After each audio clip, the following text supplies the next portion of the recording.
Hi, it's KCCK's Culture Crawl. I'm Dennis Green, and my guests today are from the brand new, and when I say brand new, I mean brand new, production from TKM Theatrical Productions. Deb Kennedy. Deb, welcome. Good morning. Thank you. And Marcia Hughes. Hello, Dennis. Nice to have you both here. When I said brand new, you really meant that because It's a Girl Thing is an original script written by Deb Kennedy. Yep, that's me. Hey, I wrote that. Nice. Yes, she did. So tell me what it's about. So essentially, I started writing this several years back. I was on a tour, and I just decided to start writing about some of the crazy experiences and situations and life things that some of my wonderful friends and family had gone through. I just felt they are very relatable stories that really, it could be any woman's story, covering a range of topics from your first romantic encounter that kind of goes awry because you don't know what you're doing, to weight loss and the battle of the bulge and being a single mom, to also battling breast cancer. So it just kind of covers a wide range of things. Now, of course, your background obviously is acting in, plays, ensemble pieces. Mm-hmm. When somebody tackles a project like this, a lot of times it's one-woman show, more monologue, even narrative pieces of some sort. Yeah. What led you to decide that this was a play, not more of a narrative story? Well, and initially it did start out that way, and I've had, not to sound too grim or anything like that, but I've had countless reminders of, if you want to do something, do it now, because it's like we never really know how much time we have. And so I decided these stories have been on the shelf long enough, and I'm just going to put it on the stage. And with that, and knowing who I worked with, I decided to adapt it to these friends are gathering at a local bar. And there are some things that are still a monologue, but there are also some interactive pieces as well, sharing some of our most embarrassing moments. How did you arrive at the different kind of, because either, as you said, a lot of these are from your own life or from friends' lives. Yeah. So in designing these characters, how complicated or how complex did you get in terms of their backstories? And are they more Deb's mouthpieces, or are they fully realized people in their own right? These stories are from real women. Every single time I called my mom or my sister, I would capture more of their lives, of the things that were going on in their life. My sister, for a while, she was a single mom. And so a lot of times when I was talking to her, I wasn't really talking to her, because the other half of the conversation was, no, sit down, put that down, stop it. That was like half our conversation when we were talking on the phone. So I really kind of got what her life was and how challenging it was to be a single mom, doing all the things, also having to work and pay all the bills. And, it's a balancing act. And so so I have like several different segments in the show talking about the balancing act of being a mom. There is a very touching, and it's, written initially in dedication to Molly Hammer, a dear friend who lost her battle with breast cancer, but it also is very personal to me, and there is a lot of my journey in there as well. So yeah, these are all real stories from real women. My mother, she every single day of her life, she was pretty much on some sort of diet. So, that's in there, on all the silly, stupid diets and things that you try because someone says it's going to work. And it's like, bottom line, it just there's a gene pool that you're trying to work against. And not to mention 500,000 years of evolution. Right. So it's all of that. They're all real situations from real stories from real people.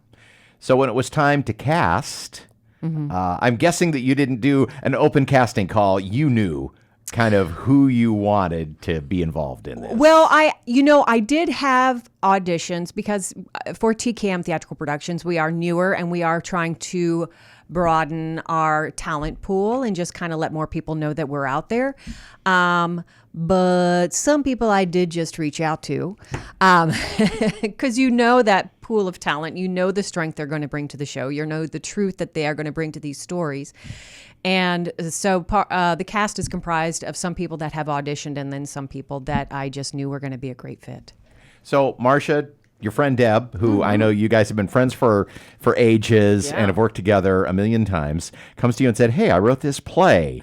Did you have before you opened the page, did you have a moment of, oh God, I hope this is good, because if it's not, how am I going to tell my friend that I don't like it?" I did not. I remember sending a message saying I would be honored to be part of this. I think I did. I had seen the titles of some of the character roles pieces, and I did say I'd really hope that I could see this one as one of them.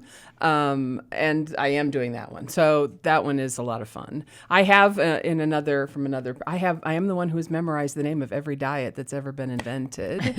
So that's great fun. And I had to come up with like ways to memorize that list, because there are a lot of diets out there and people will be able to relate to that. But the hormonal woman, as it were, is a really fun monologue. And it quite frankly, I'm 62 years old and proud to say that I've got life history and that fits all of these things. So it's really very realistic. It's touching. It's funny.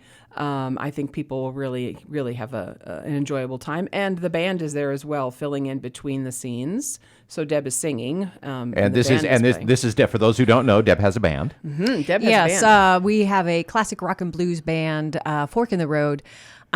Really talented musicians. I feel very fortunate to be part of this group because the musicians, you can throw anything at them and it takes them. I kind of feel like I'm the only one that needs rehearsal when we rehearse because it really takes them maybe 60 seconds to figure it out.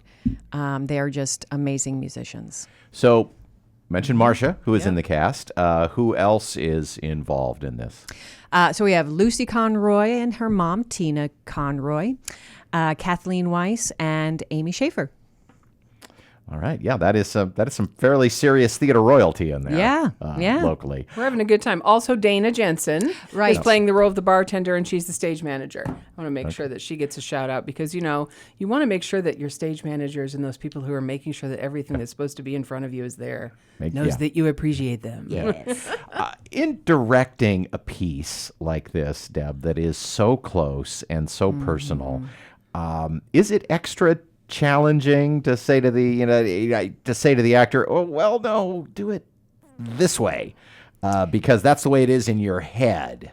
But with also knowing as a director that an actor brings something else. Why you have them is because they're going to bring something else on their own to this. Mm-hmm. It is. When you write something, you definitely hear a delivery when you are writing it on the page. And there are some things, especially for me with the breast cancer piece, I definitely wanted to make sure that I handed that off because I am so close to it. And occasionally, I'll say, well, this part of the story, make sure it shows her determination, but also passion and love for people and all the other things that she's striving to do. Because I want it to be as real as possible and real for these ladies as possible. If something is, if I can tell that they are not sure where it's coming from, then I will give them that guidance of this is where this is coming from. And usually they get it. So. What changed or surprised you as these lines started coming out of other people's mouths? I don't know if necessarily things changed. Yes, necessarily. I'm hoping that it is enjoyable for the cast. And I'm hoping that it's also enjoyable for the viewers and the people who come to see the show. I hope that we take them on the journey of, all the things that we're faced with that hopefully we can laugh about or, with the tough stuff, just be there to help your friends through it. Again, I feel these are very relatable stories. So hopefully they'll resonate with a lot of people. Marcia, kind of the same question as, you, as I said, you and Deb know each other pretty well, but now you really know Deb. Mm-hmm. I do. I've appreciated the opportunity to bring those, to bring that story forward, the stories that I'm part of. And I think that we have asked Deb some questions. She's sort of she didn't really speak up to that, but we have asked for her guidance on, is this what you were looking for? Is this, and quite frankly, she's an incredibly generous director. So wanting you to bring yourself to it, she, I know, has held back her own, how she might have delivered it herself. Knowing her so well as an actor, I know there's things she would have done different in all of the scenes than some of us are doing. But she's also, from what I can watch, in appreciating that the personalities of the 5 actresses are coming through the stories, which is only made possible by the fact that they are such real stories. The show is It's a Girl Thing, world premiere. Yes. Yeah. And opening November 1st, yeah? November 1st, closes on the 3rd. We have performances Friday, Saturday night at 7:30 at the Amana Performing Arts Center, and Sunday, 3 o'clock matinee. And if people want tickets, they can get those from the TKM website? TKMtheatricalproductions.com. Okay. Well, congratulations. Thank you. I know as well as anybody what it's like to be faced with a blank page and have to fill that with your thoughts and words and feelings and get the things that are kind of private way out there in the public. And congratulations on that. And good luck with the show. Thank you. Thanks for being here. Thanks for having us. You can hear The Culture Crawl live on the radio most weekdays at 10:30, on demand at kcck.org/culture, or subscribe using your favorite podcast player. Watch our videos on the KCCK Facebook and YouTube channels. Our producer is Lydia Kilgore. The Culture Crawl theme is composed by Vivian Shanley. I'm Dennis Green, and I'll talk to you later.